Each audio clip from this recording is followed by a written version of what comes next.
Assalamualaikum sahabat, pasti gampang. Setelah ada kesulitan pasti ada kemudahan. Hari ini saya akan menceritakan tentang seorang pendeta yang berpura-pura masuk Islam, menjalankan umrah dengan niat jahat, dan melakukan penghinaan terhadap Hajar Aswad. Namun, tak disangka, ia mendapatkan balasan langsung di Tanah Suci yang membuat semua orang terkejut. Kenapa hal ini bisa terjadi? Namun sebelum itu, bagi yang beragama Islam, sempatkan tulis salawat di kolom komentar supaya komentar itu menjadi saksi kita mendapatkan syafaat dari Rasulullah nanti di akhirat. Dan jangan lupa klik tombol subscribe dan like, agar kita bisa terus berbagi kisah penuh hikmah dan pelajaran hidup. Dukung channel ini agar terus berkembang dan memberikan konten bermanfaat untuk kita semua. Sekarang, mari kita mulai kisahnya. Samuel duduk di dalam gerejanya. Matanya tajam menatap layar laptop. Ia membaca berbagai artikel dan video tentang Islam, tapi bukan untuk belajar. Kebenciannya membara. Ia ingin membuktikan bahwa Islam adalah agama lemah.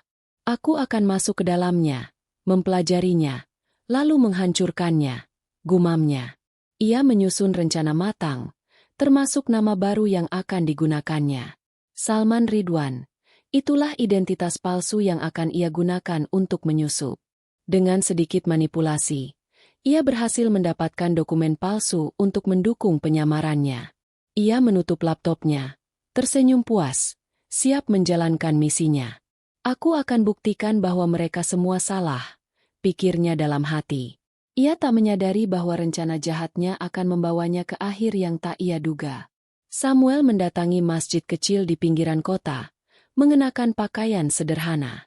Beberapa jamaah menyambutnya dengan senyum ramah, membuatnya sedikit terkejut. Assalamualaikum, sapa seorang pria tua dengan hangat.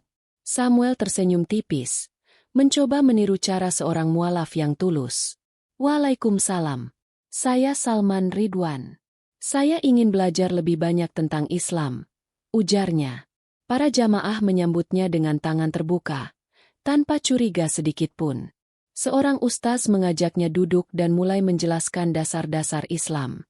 Samuel mencatat dalam hati, mencari celah untuk menyerang ajaran ini. Aku harus masuk lebih dalam sebelum menjalankan rencanaku, pikirnya. Ia merasa segalanya berjalan sesuai rencana, tapi ia belum tahu apa yang menunggunya. Hari demi hari, Samuel semakin dikenal di komunitas Muslim. Ia menghadiri kajian, belajar tentang Islam, dan berpura-pura antusias. Salman, kau cepat sekali belajar, puji seorang jamaah setelah sholat berjamaah. Samuel tersenyum sopan, tetapi di dalam hatinya, ia menahan tawa. Ia merasa semakin dekat dengan tujuannya, menemukan celah untuk menghancurkan Islam. Namun, semakin dalam ia belajar, semakin banyak hal yang membuatnya bingung. Ia membaca Al-Quran dan menemukan ajaran yang penuh kedamaian. Mengapa ini terasa begitu berbeda? Pikirnya dengan bingung. Ia mencoba menepis keraguan itu dan tetap fokus pada misinya. Aku tak boleh terpengaruh. Aku harus tetap pada rencana awal, tekadnya. Samuel mulai menyusun strategi untuk menguji kelemahan Islam. Ia mengajukan pertanyaan jebakan dalam kajian, berharap bisa menimbulkan keraguan. Namun, setiap pertanyaannya selalu dijawab dengan logis oleh para ustaz. Mengapa mereka selalu punya jawaban untuk semuanya? Pikirnya frustrasi. Ia mulai membaca kitab-kitab Islam lebih dalam untuk mencari celah yang lebih lemah. Suatu malam, ia duduk di kamarnya, menatap langit-langit. Mungkin aku harus membawa ini ke tingkat yang lebih tinggi, gumamnya. Ia memutuskan untuk bergabung dengan rombongan umrah, dengan rencana jahat yang lebih besar. Di sana, aku akan membuat Islam terlihat lemah di hadapan dunia, pikirnya dengan kejam. Ia tak menyadari bahwa perjalanannya ke Mekah bukanlah untuk menghancurkan Islam, tetapi untuk menghancurkan dirinya sendiri. Samuel berhasil mendapatkan tempat dalam rombongan umrah dari komunitas masjid. Para jamaah bergembira, menganggapnya sebagai seorang mualaf yang ingin semakin mendekat kepada Allah. Di dalam hatinya, Samuel justru merasa kemenangan sudah di depan mata. Mereka semua tertipu, katanya dalam hati sambil tersenyum sinis. Saat pesawat mulai lepas landas, Seorang ustaz duduk di sampingnya. Niat itu penting, Salman. Umrah ini bukan hanya perjalanan fisik, tapi perjalanan hati, ujar sang ustaz. Samuel hanya mengangguk, menahan diri agar tidak memperlihatkan ekspresi aslinya. Dalam pikirannya, ia membayangkan apa yang akan ia lakukan di Tanah Suci. Di sana, aku akan mengukir sejarah dengan rencanaku, bisiknya pelan. Ia tidak tahu bahwa sejarah yang akan terukir bukanlah rencana kejayaannya, tetapi kehancurannya. Samuel menjejakkan kaki di Tanah Suci dengan tatapan penuh kepura-puraan. Para jamaah menangis haru saat pertama kali melihat Ka'bah. Tapi Samuel tetap dingin. Ini hanya batu besar, gumamnya dalam hati, meski ia berpura-pura terkesan. Seorang jamaah menepuk pundaknya, tersenyum, dan berkata, "Selamat datang di Baitullah." Samuel membalas senyum, tapi pikirannya berputar mencari celah untuk menjalankan rencananya. Dalam perjalanan menuju penginapan, ia mengamati setiap sudut Masjidil Haram. Keamanan di sini ketat. Aku harus mencari waktu yang tepat, pikirnya. Malam itu, ia duduk di balkon hotel, memandang Ka'bah dengan tatapan penuh rencana. Besok adalah awal dari kehancuran mereka, bisiknya dengan penuh keyakinan. Ia tidak tahu bahwa esok hari justru akan menjadi awal kehancurannya sendiri. Pagi harinya, rombongan bersiap untuk melakukan tawaf mengelilingi Ka'bah. Samuel mengikuti langkah mereka, berpura-pura khusyuk dalam setiap gerakan. Nikmati saja dulu pertunjukannya, pikirnya, menahan tawa kecil. Suasana di Masjidil Haram begitu tenang dan penuh kedamaian. Para jamaah melantunkan doa dengan penuh harapan, sementara Samuel tetap dingin. Saat mencapai putaran keempat tawaf, ia mulai merasa aneh. Ada sesuatu di udara yang membuatnya merasa tidak nyaman, seolah dadanya semakin berat. Ia menggertakkan giginya, menepis perasaan itu, lalu melanjutkan langkahnya. Hanya sugesti, aku tak boleh terganggu, pikirnya sambil mengepalkan tangan. Tapi jauh di dalam hatinya, ketidaknyamanan itu mulai mengusiknya. Setelah tawaf, rombongan beristirahat sejenak sebelum melanjutkan kesai. Samuel berpura-pura kelelahan, duduk di sudut dan mengamati keadaan sekitar. Ia melihat Hajar Aswad dari kejauhan, batu hitam yang dijaga ketat oleh petugas. Aku harus mencari cara mendekatinya tanpa dicurigai, pikirnya. Sambil menyesap air zam-zam, ia mengeluarkan catatan kecil dari sakunya. Dalam catatan itu, tertulis penghinaan terhadap Islam yang ia rencanakan untuk ditinggalkan di Hajar Aswad. Jika aku berhasil, ini akan menjadi tamparan bagi mereka, gumamnya. Seorang jamaah yang duduk di sebelahnya menatapnya dengan ramah. Subhanallah, nikmatnya berada di sini, ya? Semoga Allah menerima ibadah kita, kata pria itu. Samuel hanya mengangguk, menyembunyikan senyum sinisnya, tak menyadari bahwa rencana liciknya akan segera berbalik kepadanya. Hari itu semakin siang, dan rombongan menuju Hajar Aswad untuk mencium batu suci itu. Ini waktunya, pikir Samuel, menyelipkan catatan kecilnya ke dalam saku jubahnya. Kerumunan jamaah begitu padat. Semua ingin mendekat untuk mencium Hajar Aswad. Petugas keamanan berjaga ketat, memastikan ketertiban tetap terjaga. Samuel mulai mendekati barisan, berpura-pura ikut dalam antrian. Harus pelan-pelan, aku tak boleh terburu-buru, gumamnya sambil melihat celah di antara jamaah. Seorang pria tua di sebelahnya menangis haru, berdoa dengan penuh penghayatan. Samuel melirik dengan sinis, merasa momen ini adalah sesuatu yang berlebihan. Mereka begitu bodoh, menangis hanya karena batu, pikirnya dengan tatapan dingin.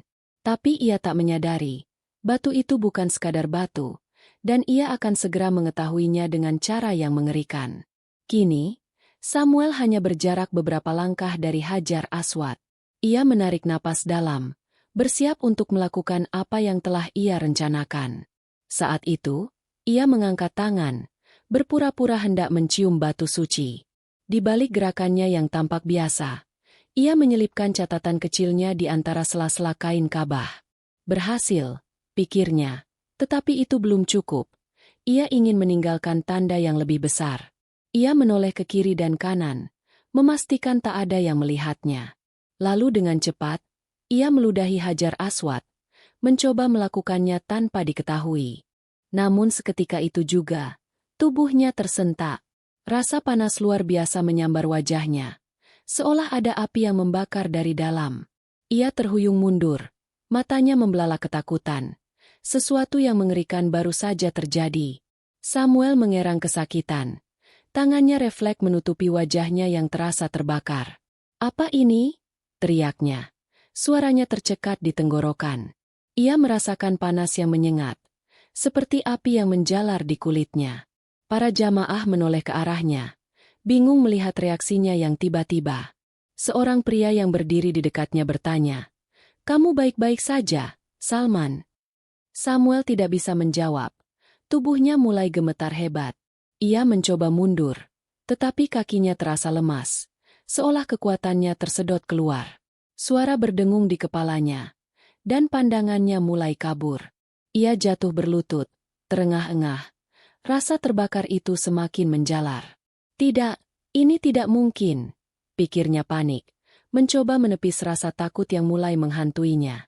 Para jamaah mulai berkerumun, penasaran dengan apa yang terjadi pada Samuel. Seorang petugas keamanan mendekat, memastikan tidak ada kekacauan. "Apa yang terjadi? Kamu butuh bantuan?" tanya petugas dengan nada khawatir. Samuel menggeleng lemah. Keringat dingin mengalir di pelipisnya.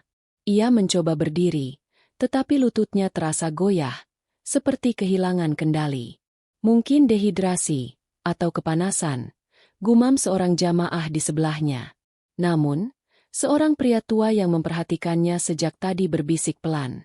"Tidak, ini bukan hal biasa," katanya dengan nada serius. Samuel menggigit bibirnya, menahan rasa sakit yang semakin menyiksa.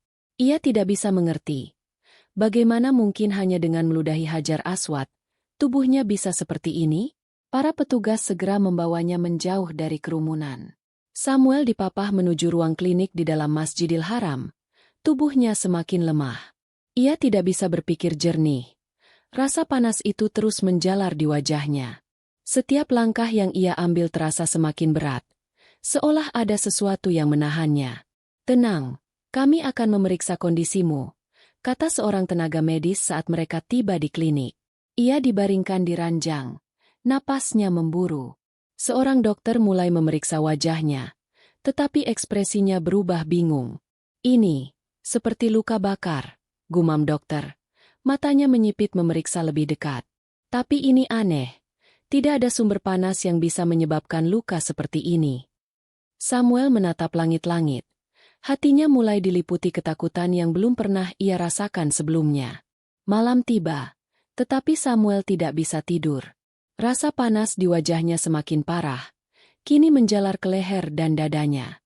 Ia menggeliat di tempat tidur, menggigit bibirnya untuk menahan rasa sakit. Seorang perawat datang untuk mengganti perban yang menutupi luka-lukanya. Namun saat perban dibuka, sesuatu yang mengerikan terjadi. Kulit di wajahnya menempel di kain perban. Ikut terkelupas saat perawat menariknya. Perawat itu tersentak, menahan jeritan saat melihat luka yang makin membusuk. Bau busuk mulai memenuhi ruangan, membuat perawat lain menutup hidungnya. "Ya Allah, ini tidak normal," seru seorang dokter yang melihat kondisinya. Samuel merintih lemah. Tubuhnya semakin dingin, tetapi rasa terbakar itu tak kunjung hilang. Para dokter kini mulai curiga bahwa Samuel mengalami kondisi medis langka. Mereka meningkatkan pemantauan, memasang alat bantu pernapasan dan infus. "Ini bukan sekadar luka bakar biasa. Ini semakin aneh," kata dokter senior. Samuel mulai kehilangan kesadaran, tetapi sesekali tubuhnya bergetar hebat. Malam semakin larut, dan di lorong rumah sakit, suara rintihannya masih terdengar. Seorang perawat yang berjaga di ruangannya menggigil ketakutan. "Aku merasa ada sesuatu yang tidak terlihat di sini," bisiknya pelan. Samuel tiba-tiba terbangun, matanya melotot ketakutan. Ia menatap sudut ruangan dengan wajah ngeri, seolah melihat sesuatu yang tidak bisa dilihat orang lain. "Tidak, jangan dekat, jangan dekat," teriaknya, membuat perawat itu mundur dengan wajah pucat. Samuel terus meronta, Tubuhnya menggigil hebat. Beberapa petugas medis masuk ruangan, berusaha menenangkannya. "Siapkan obat penenang," seru dokter. Tetapi bahkan setelah disuntikan, ia tetap berteriak. "Panas! Panas!" Suaranya memenuhi ruangan, membuat semua orang bergidik. Seorang dokter spesialis yang memantau kondisinya tampak semakin bingung. "Tidak ada yang masuk akal. Ini di luar pengetahuan medis kita," katanya lirih. Sementara itu, para jamaah umrah yang mengenalnya mulai berbicara satu sama lain. "Apa yang sebenarnya terjadi pada Salman?" tanya salah satu dari mereka. Namun, di antara mereka, ada yang sudah mulai menduga sesuatu. Mungkin, dia telah melakukan sesuatu yang besar, sesuatu yang tidak boleh dilakukan di Tanah Suci. Sementara itu, pihak keamanan Masjidil Haram mulai melakukan penyelidikan. Mereka memeriksa rekaman CCTV, mencari petunjuk tentang apa yang terjadi. Salah satu petugas mengamati layar dengan cermat, matanya menyipit. "Lihat ini," katanya, menunjuk ke salah satu rekaman. Gambar di layar menunjukkan Samuel meludahi Hajar Aswad. Para petugas saling berpandangan, ekspresi mereka berubah tegang. "Astagfirullah, ini perbuatan yang sangat lancang," kata salah seorang dari mereka. Mereka segera berkoordinasi dengan rumah sakit untuk melaporkan temuan ini. Sementara itu, Samuel masih terbaring di ranjang, tubuhnya semakin lemah. Ia tidak tahu bahwa rahasianya telah terungkap, dan balasannya belum berakhir. Hari ketiga di rumah sakit, kondisi Samuel mencapai titik terparah. Kulitnya semakin menghitam, mulai pecah-pecah dan mengeluarkan cairan berbau busuk. Para perawat mulai merasa ngeri setiap kali harus memeriksa keadaannya.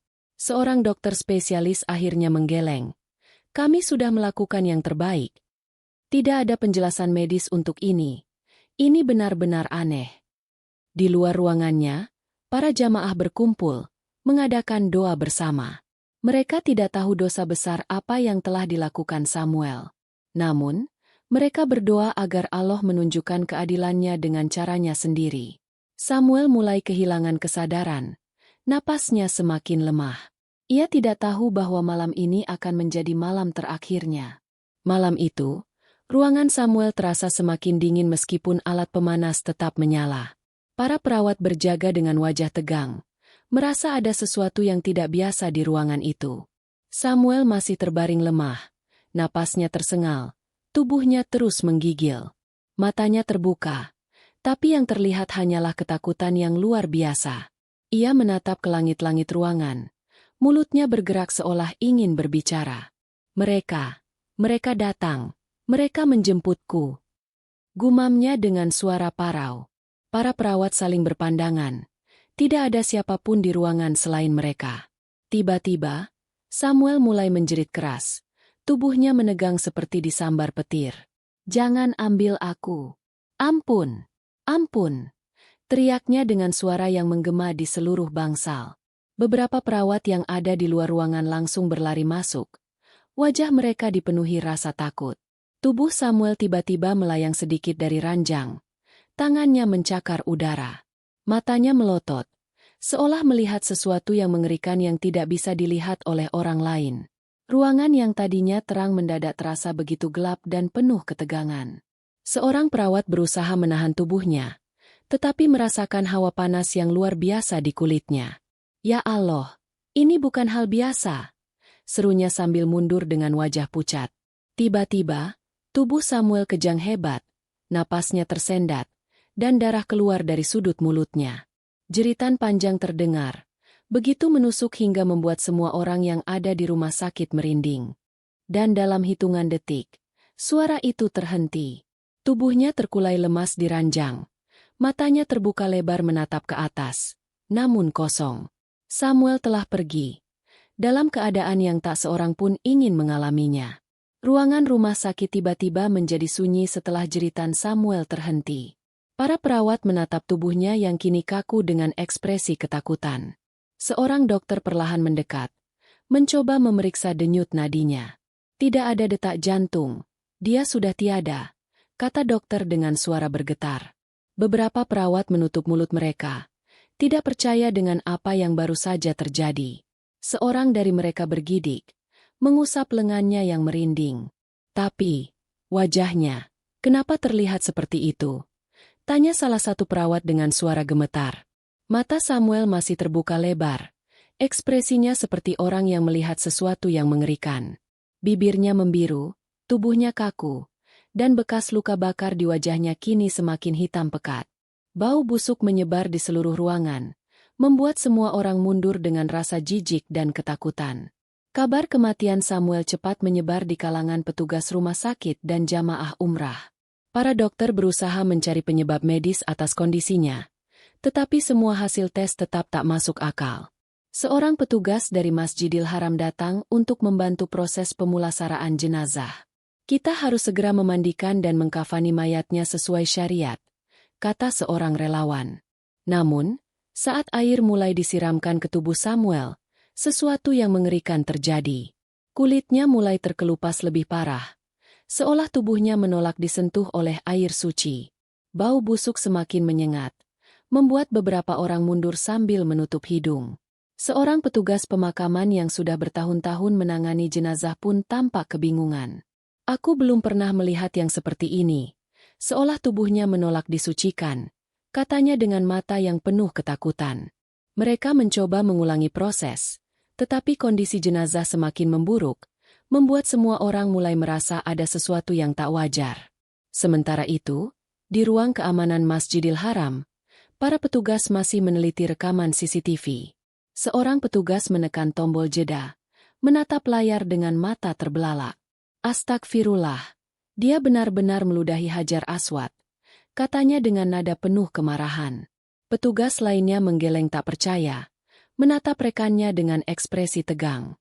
Sekarang kita tahu penyebabnya, gumam salah satu dari mereka. Mereka segera melaporkan hasil temuan ini kepada pihak berwenang, sementara rasa ngeri mulai menyelimuti hati mereka. Ini bukan sekadar penyakit, ini balasan langsung atas apa yang dia lakukan, ujar salah satu petugas. Berita tentang rekaman itu mulai menyebar di kalangan jamaah, membuat mereka semakin yakin bahwa Samuel telah melakukan kesalahan besar. Beberapa jamaah yang mengenalnya mulai berbisik-bisik, membicarakan apa yang mereka lihat di rumah sakit. Dia memang aneh sejak awal, tapi aku tak menyangka dia akan melakukan hal sekeji itu, kata seorang pria tua dengan suara penuh kesedihan. Di rumah sakit, suasana semakin tegang seiring dengan kondisi jenazah yang semakin menghitam. Beberapa perawat yang sempat menangani Samuel mulai mengalami gangguan tidur. Salah satu dari mereka bermimpi buruk, melihat Samuel menjerit kesakitan dalam kobaran api.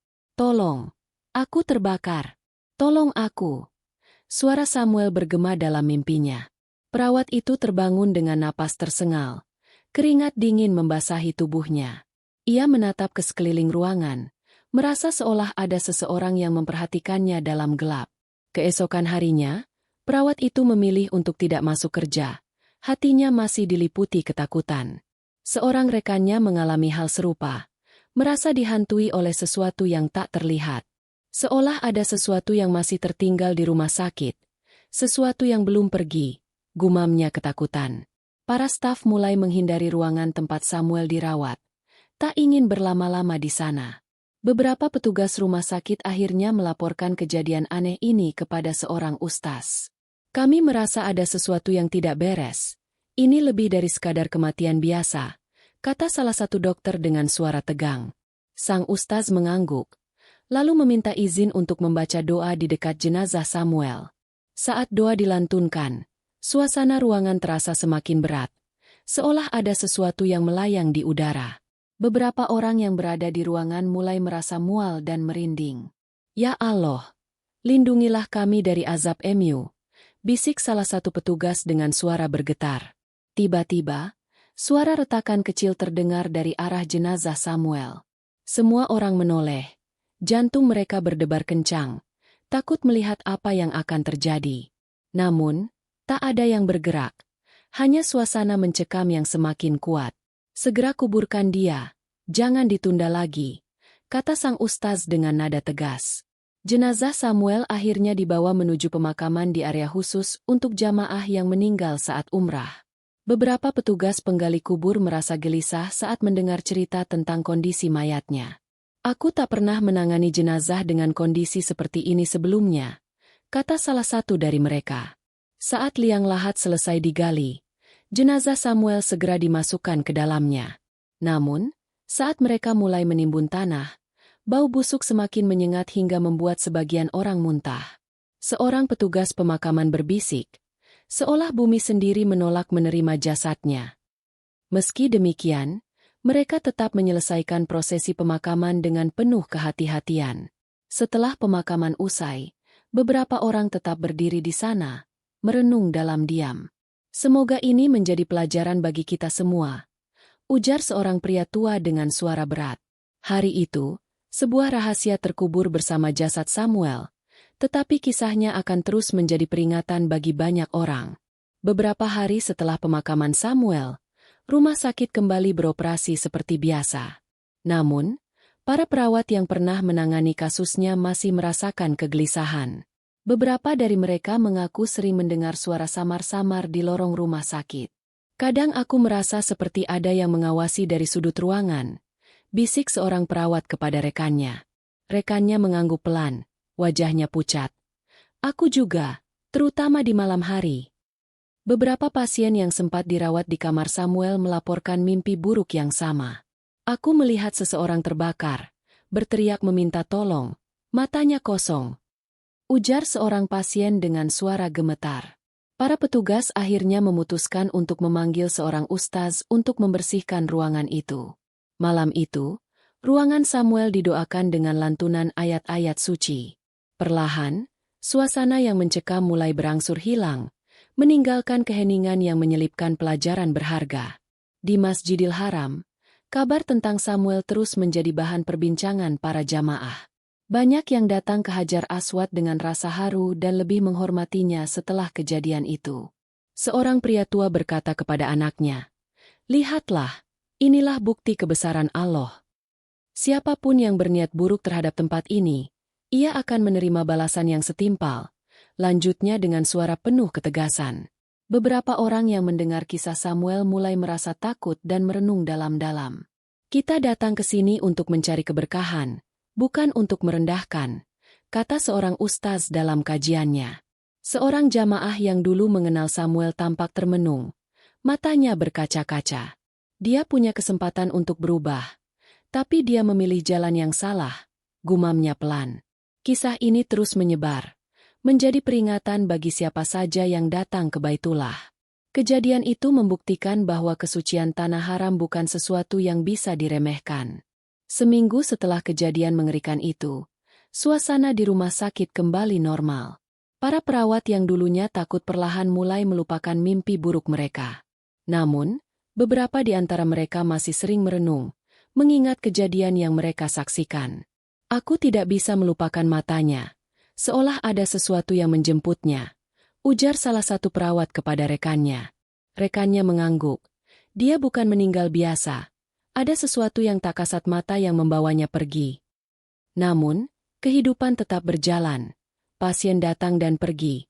Dokter terus bekerja seperti biasa.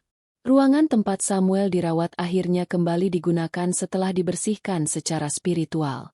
Meski begitu, beberapa staf memilih untuk tidak masuk ke ruangan itu sendirian.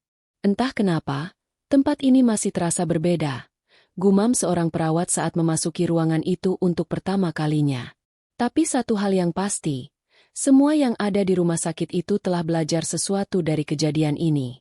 Di kota-kota lain, kisah Samuel mulai menyebar luas, menjadi pembelajaran bagi banyak orang. Artikel dan video tentang peristiwa ini mulai bermunculan, dibahas dalam berbagai ceramah agama. "Ini bukan sekadar kisah horor. Ini adalah bukti nyata dari keadilan Allah," kata seorang dai terkenal dalam kajiannya. Beberapa orang yang dulu ragu tentang keberadaan Tuhan mulai mempertimbangkan kembali keimanannya. "Jika ini bukan bukti nyata, lalu apa lagi?" ujar seorang pemuda yang baru saja mendengar kisah itu. Di sisi lain, beberapa kelompok yang sering merendahkan Islam mulai diam, tak berani berbicara sembarangan. "Mungkin ada hal-hal yang tak bisa kita sentuh tanpa konsekuensi," kata salah satu dari mereka. Sementara itu, Di Tanah Suci, jutaan jamaah terus datang untuk beribadah dengan lebih khusyuk. Mereka mencium Hajar Aswad dengan penuh hormat, sadar bahwa tempat itu bukan sekadar batu. Kisah Samuel menjadi peringatan yang akan terus diingat oleh generasi-generasi selanjutnya. Setelah semua yang terjadi, kisah Samuel tidak hanya menjadi bahan ketakutan, tetapi juga renungan. Banyak orang yang akhirnya lebih memahami betapa sakralnya tempat-tempat suci Islam. Ini bukan sekadar tempat.